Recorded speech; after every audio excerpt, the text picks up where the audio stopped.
అందరికీ నమస్కారం. ఈరోజు ఎక్కడ చూసినా దేశవ్యాప్తంగా హిందువుల మనోభావాలు దెబ్బతిన్నాయి.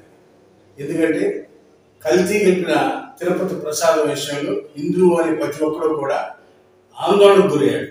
అరే మేము ఇలాంటి ప్రసాదం తిన్నాను అని ఆందోళనకు గురయ్యారు. అంతేకాకుండా వారంతా కూడా ఏదో అపచారం చేసామనే భావంలో ఉన్నారు. ఇది ఒక హిందూ మతస్థులు హిందువులు అనే అందరూ కూడా మనోభావాలు దెబ్బతిన్నాయనేది ఈ సందర్భంగా చెప్పగలుగుతారు. మరీ ముఖ్యంగా వైఎస్ జగన్మోహన్ రెడ్డి ప్రభుత్వంలో బాధ్యతారహితంగా సుబ్బారెడ్డి గారు బాబాయ్ కాబట్టి ఆయనకు 4 సంవత్సరాల పాటు టీటీడీ దేవస్థానం చైర్మన్గా ఇచ్చారు. ఆయన ఒక పొలిటికల్ పోస్ట్ ఇచ్చారు. ఆ కమిటీలో ఆయన ఒక 60 మందిని నింపుకున్నాడు మెంబర్లుగా. అది కూడా పొలిటికల్ అన్ఎంప్లాయ్మెంట్ ద్వారా డైరెక్టర్లు నియమించారు. అక్కడితో సరిపోలే. సుబ్బారెడ్డి గారు భార్య జగన్మోహన్ రెడ్డి గారు తిరుపతి దేవస్థానంలో పూజ చేసి ఆశీర్వచనలు వేద పండితులు ఆశీర్వచనలు ఇచ్చిన సందర్భంగా గోవింద గోవింద హరి గోవింద అనే సూత్రం నామం పలుకుతూ జపం చేస్తూ జగన్మోహన్ రెడ్డి గోవింద గోవింద అని కూడా మాట్లాడిన సందర్భం మనం వీడియోలో చూసాం. ఇది ఎంతవరకు సమంజసం? అంతేకాకుండా ఆయన సుబ్బారెడ్డి గారు హిందూ మాల తీసుకుంటాడు, అయ్యప్ప మాల తీసుకున్నారు, లేకపోతే హిందూ మాల తీసుకుంటారు, జపం చేస్తారు, బాగుంది నిత్యం పూజలు చేస్తారని చెప్తారు ఆయన. అంతవరకు మరి వాళ్ళ భార్య వచ్చి బైబిల్ పట్టుకుని తిరుగుతుంది. ఇది ఎంతవరకు సమంజసం? అంటే ఒక దేవస్థానానికి ట్రస్టీ చైర్మన్గా ఉన్న వ్యక్తి ఆ కుటుంబం పట్ల కూడా ఒక 10 మంది అబ్జర్వ్ చేస్తూ ఉంటారు. ఎందుకంటే సుబ్బారెడ్డి గారు చైర్మన్గా ఉన్నారంటే ఆ కుటుంబం మొత్తం కూడా హిందూ అయితేనే ఆ చైర్మన్ పోస్ట్ తీసుకోవాలి. హిందూ మత విశ్వాసం నమ్మకం ఉన్న వ్యక్తులే ఆ చైర్మన్ పోస్ట్ తీసుకోవాలి. అది లేనప్పుడు దాంట్లో వెళ్ళకూడదు. కరుణాకర్ రెడ్డి గారు వైఎస్ జగన్ అపాయింట్ చేసిన 2వ టీటీడీ చైర్మన్. ఆయన గతంలో కూడా టీటీడీ బోర్డుకి చైర్మన్గా పనిచేశారు 2004 నుంచి 2009 మధ్యలో. అంతేకాకుండా కరుణాకర్ రెడ్డి గారు గతంలో అనేక వివాదాస్పదమైన వ్యాఖ్యలు చేశారు. వెంకటేశ్వర స్వామి నల్లరాయే కదా రాతి విగ్రహం అనేది కామెంట్ చేయటం. అంతేకాకుండా వారి కుమార్తె వివాహం క్రిస్టియన్ పద్ధతిలో వివాహం చేయటం. మరి క్రిస్టియన్ పద్ధతిలో వివాహం చేసిన వ్యక్తి హిందూ దేవస్థానాన్ని ట్రస్ట్ బోర్డు చైర్మన్గా ఎలా ఉన్నాడు? ఇన్ని తప్పులు జరిగినాక నిన్న వచ్చి తిరుపతి దేవస్థానంలో నేనే తప్పు చేయలేదని చెప్పి ఆరతవటం, గోవింద గోవింద నామాలు స్మరించడం, ఇవన్నీ చేస్తారు. ప్రజలు చూస్తున్నారు కదా మీ తప్పులేంటో. ఎవరు నమ్ముతారు?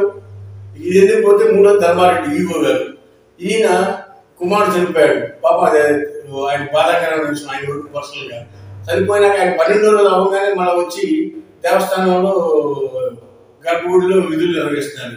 అది కూడా కనీసం నెలన్నా ఆగాలి కదా, లేదా 1 సంవత్సరం అవుతారు కొంతమంది హిందువులు. నిఘాసైన హిందువు అయితే 1 నెల పాటు గుడికి వెళ్ళడం.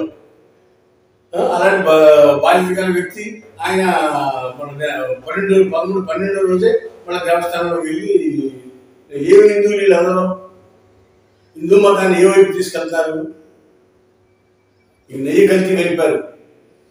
అది 320 రూపాయలకి నెయ్యి ఎలా వస్తుంది? దానికి ఉదాహరణ వేరుశనగ పల్లి నూనె 300 రూపాయలు ఉంది. లీటర్ పల్లి నూనె, స్వచ్ఛమైన పల్లి నూనె 320 రూపాయలకి ఆవు నెయ్యి కానీ లేకపోతే గేదె నెయ్యి కానీ ఎలా వస్తుంది? ఎలా కల్తీ కలపకుండా ఎలా సప్లైర్ ఎలా చేస్తాడు? ఇక్కడతో పోలా. ఇకపోతే మన పొన్నగోలు సుధాకర్ రెడ్డి గారు ఆయన నిన్న మాట్లాడతాడు, ఆవు నెయ్యి కన్నా పంది కొవ్వు ఖరీదు ఎక్కువ అంటే దేనితో పోలుస్తారు? అంతేకాకుండా 90 రూపాయలు 100 రూపాయలు ఉన్న పంది నెయ్యిని కొవ్వుని తీసుకొచ్చి నెయ్యిగా కలిపారు, అది 1200 రూపాయలు ఉందని ఇలా అసత్యమైన ఉదాహరణకు పొంతలు లేని ఆర్గ్యుమెంట్ చేసి హిందువుల మనోభావాన్ని ఇది మరీ కూడా కొనుగోలు సుధారెడ్డి గారు మాట్లాడేది అయితే ఆవు నెయ్యిలో కల్తీ కలిసింది అనేది ఒక పాయింట్. అయితే ఈ ఆవు నెయ్యి కన్నా కూడా పంది కొవ్వు నెయ్యి ఎక్కువ రేటు ఉంది, 1200 రూపాయల దాకా ఉంది. దాన్ని ఎందుకు తెచ్చి తక్కువ ధర కలుపుతారని వ్యాఖ్యానం చేశాను. అది ఏంటి? లాయరా లేకపోతే ఏంటి? అది హిందువా? అది కూడా హిందువునే. మళ్ళీ అదే కాకుండా ఈ మధ్యకాలంలో ప్రకాష్ రాజ్ సినిమా యాక్టర్ ఆయన మాట్లాడుతూ ఉన్నాడు. ఆయన సామూహిక సినిమా నటుడు, అంతేకాకుండా ఆయన సామూహిక కార్యకర్త అని చెప్పుకుంటాడు. సామూహిక కార్యకర్త హిందూ మనోభావాలు దెబ్బతీసే అంశం నీకు అర్థం కదా ప్రకాష్ రాజ్ గారు? ఇది తప్పు కదా? ఇలా ఒకరికి సంబంధం లేకుండా ఒకరు లేకుండా అదే ఒక ముస్లిం మసీద్ మీదకో లేదా క్రిస్టియన్ చర్చ్ మీదకి వస్తే వాళ్ళు ఒప్పుకుంటారా? విశాలమైన భారతదేశంలో హిందువుల మనోభావాలు దెబ్బతీసే విధంగా చేయటం అనేది చాలా తప్పు. దీన్ని ప్రతి ఒక్కరు కూడా ఖండించాల్సిన అవసరం ఉంది.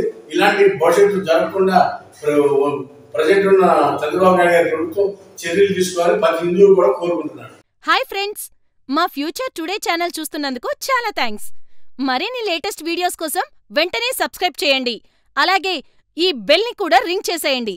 మా లేటెస్ట్ వీడియోస్ నోటిఫికేషన్స్ అన్నీ మీ మొబైల్లో వస్తాయి. మా వీడియోస్ మీకు నచ్చితే లైక్ చేయండి, షేర్ చేయండి, నచ్చకపోతే కామెంట్ చేయండి.